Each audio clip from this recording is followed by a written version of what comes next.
5 Greenwich Mean Time. The Deepwater Horizon on fire. The explosion came just 20 days after Obama's speech at Andrews Air Force Base.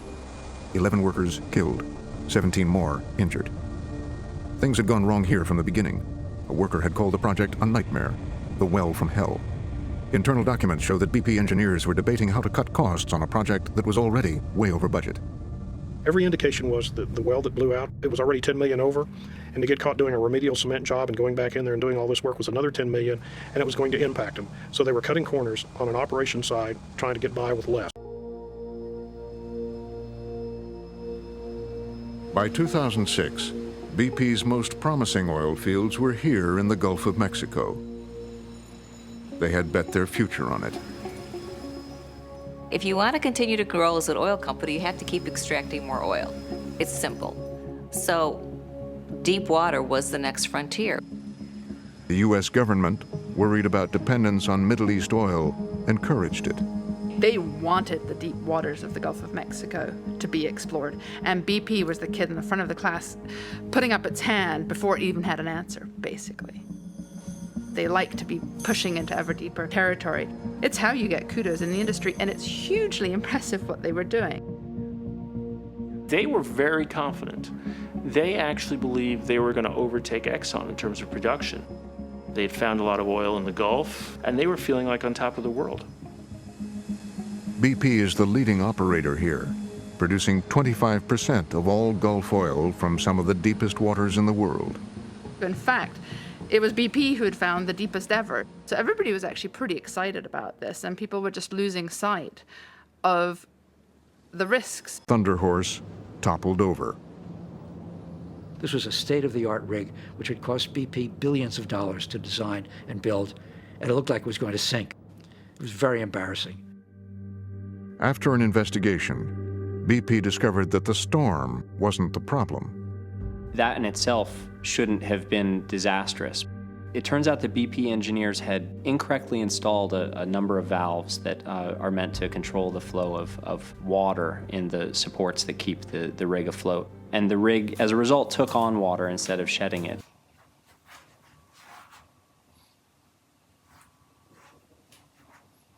20 April 2010, Meksiko. Sebuah rig pengeboran di tengah laut, atau biasa kita sebut offshore, meledak. 11 orang meninggal, dan selama hampir 3 bulan, minyak terus bocor ke laut. Ini adalah tragedi Deepwater Horizon oil spill. Tapi yang menarik, ini seharusnya tidak akan terjadi. Kalau kita lihat dari sisi engineering, di mana sebuah rig berada di atas lautan, kemudian ada selongsong, di mana di sini ada reservoir.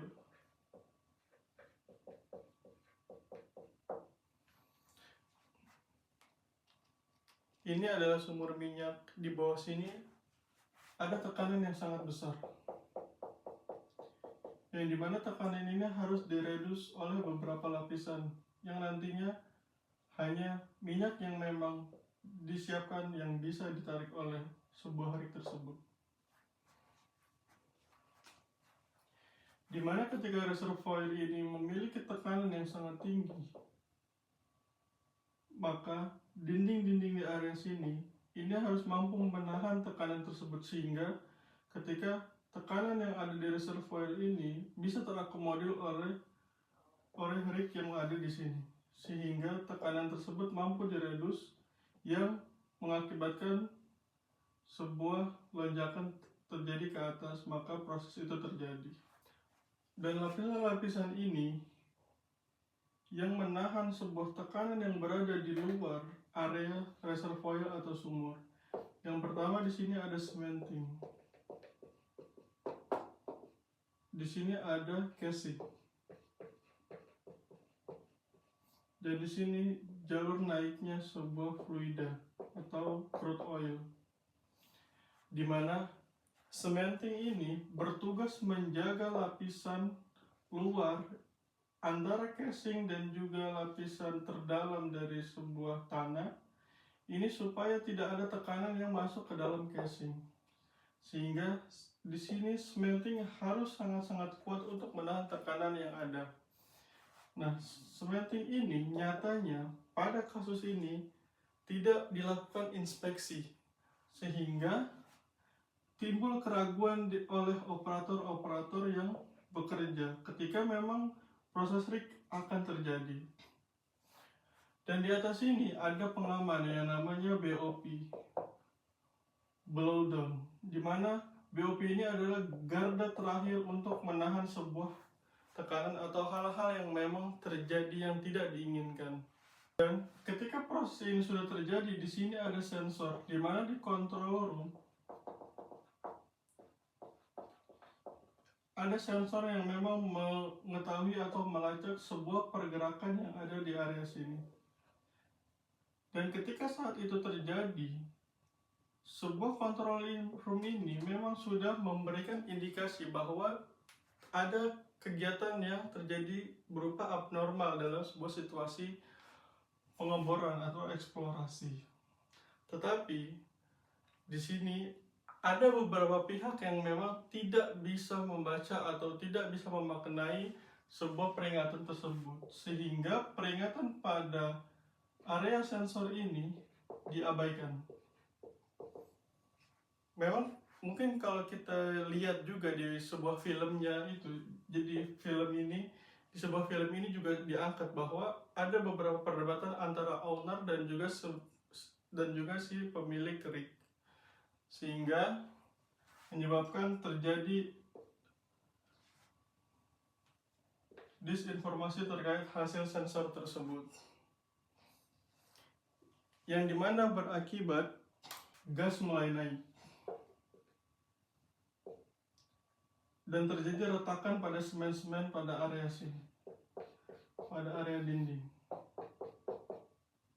Nah, semen-semen tersebut itu membawa sebuah tekanan-tekanan tinggi berupa gas yang nantinya akan masuk ke dalam selongsong pipa, sehingga tekanan-tekanan dari luar tersebut itu masuk ke dalam area pipa, lalu keluar, lalu naik ke atas. Maka yang harus ditekankan di sini ada BOP yang menahan, di mana BOP ini dikontrol juga oleh control room. Nah, di control room ini hanya orang-orang yang memiliki wewenang saja yang bisa melaksanakan perintah untuk melakukan BOP tersebut. Di mana BOP ini adalah proses terjadi pemotongan sebuah selongsong pipa dan menutup aliran sumur, sehingga seharusnya ketika BOP ini difungsikan sudah selesai di area sini. Tetapi BOP tersebut tidak dapat difungsikan secara baik, hanya memotong sebagian sehingga gas tersebut tetap naik. Maka terjadilah kick atau aliran yang menyembur di luar fungsionalnya. Lalu ketika gas naik ke atas, maka gas tersebut menyembur ke atas ke seluruh fasilitas platform atau rig. Terjadilah ledakan. Nah, ledakan ini yang mengakibatkan 11 orang meninggal.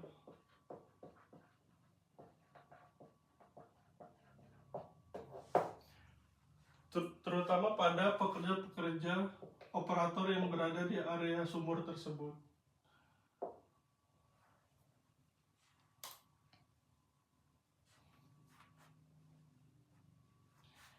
Jadi, kesimpulan pada penjelasan kali ini berdasarkan aspek engineering bahwa terjadinya miskomunikasi.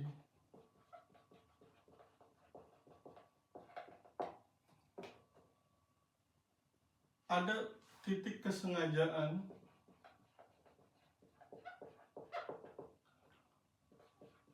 pada pembacaan sensor.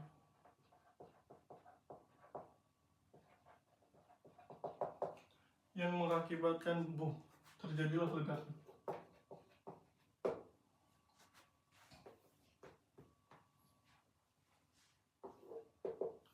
Nah, apa yang bisa kita ambil dari sebuah cerita ini atau sebuah kejadian tersebut, yaitu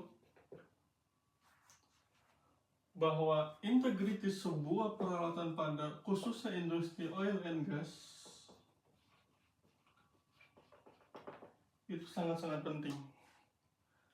Terlebih banyak fresh graduate yang memang belum memiliki pengalaman tetapi sudah menilai sebuah integritas sebuah peralatan. Maka baiknya coba kita pelajari tersebut bahwa apa dampak-dampak yang akan terjadi secara nyata berdasarkan beberapa kasus-kasus yang memang sudah terjadi. Jadi tidak bisa semua hal kita anggap bahwa teori yang memang ada di perkuliahan itu bisa kita terapkan di area lapangan atau area-area yang memang sangat vital.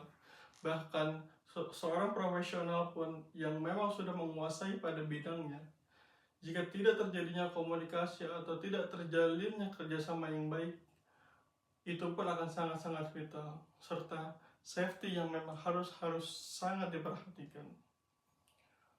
Mungkin itu saja penjelasan untuk terkait kasus kali ini. Jika memang teman-teman ada kasus-kasus lain yang bisa kita angkat, maka bisa komen ke channel ini. Kurang lebihnya mohon maaf. Wassalamualaikum warahmatullahi wabarakatuh. Terima kasih.